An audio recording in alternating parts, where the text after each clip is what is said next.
नमस्कार किसान साथियों लगभग हर जगह सरसों की बिजाई का समय चल रहा है।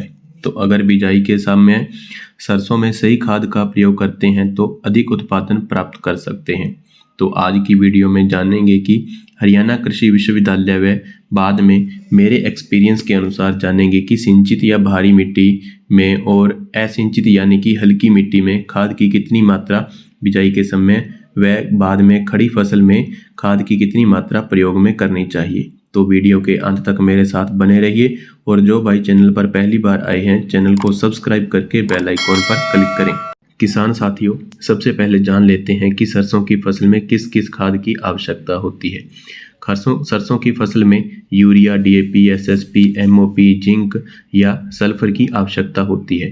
हरियाणा कृषि विश्वविद्यालय के अनुसार सिंचाई वाले क्षेत्रों में या भारी मिट्टी वाले क्षेत्रों में यूरिया 52 केजी डालनी चाहिए। इसकी आधी मात्रा यानी कि 26 केजी बुआई के समय और 26 केजी पहली सिंचाई के साथ देनी चाहिए। वहीं डीएपी 18 केजी डालनी चाहिए।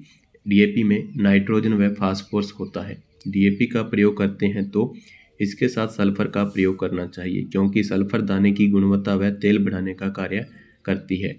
और एसएसपी 50 केजी डालनी चाहिए। इस एसएसपी में फास्फोरस, सल्फर, कैल्शियम होता है।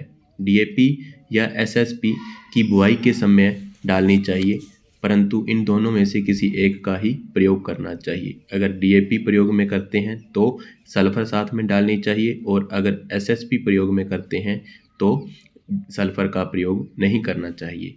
इसके अलावा 16% वाली जिंक 10 केजी 1 एकड़ में डालनी चाहिए। इसके अलावा हरियाणा कृषि विश्वविद्यालय के अनुसार असिंचित क्षेत्र या फिर हल्की मिट्टी जहां पानी की कमी होती है या फिर ट्यूबवेल प्रयोग में लेते हैं तो उन क्षेत्रों में 35 केजी यूरिया 1 एकड़ में डालनी चाहिए।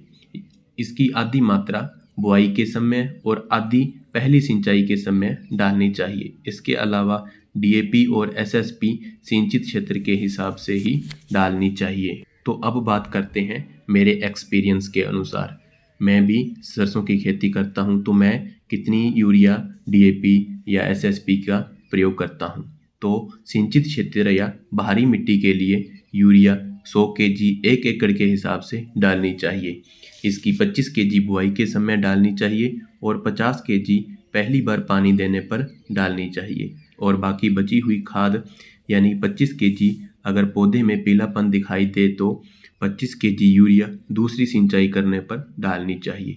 इसके बाद डीएपी 50 केजी डालनी है। डीएपी की सारी मात्रा बुआई के साथ डालनी है। डीएपी के साथ अगर पोटास डालना चाहते हैं तो एमओपी 20 केजी बुआई के समय डालनी चाहिए। इसके साथ साथ सल्फर का प्रयोग करना चाहिए। सल्फर 90% वाली सल्फर 5 केजी डालनी है। इसके साथ सल्फर जो WG फॉर्म में आती है वो 3 केजी डालनी है।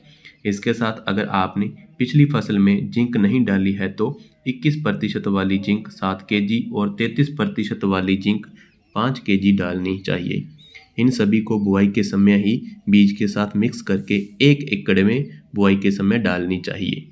असिंचित या हल्की मिट्टी में सिंचित क्षेत्र की तरह ही खाद का प्रयोग करना चाहिए पर सिंचित क्षेत्र में यूरिया की मात्रा आप थोड़ी सी ज़्यादा ले सकते हैं क्योंकि बार बार माँ का पानी देना पड़ता है और हल्की मिट्टी में पोषक तत्वों की कमी पाई जाती है तो वहाँ पर आप यूरिया का ज़्यादा प्रयोग कर सकते हैं। इसके अलावा डीएपी, जिंक, एसएसपी या सल्फर की मात्रा सेम टू सेम आपको सिंचित क्षेत्र या भारी मिट्टी की तरह ही रखनी है।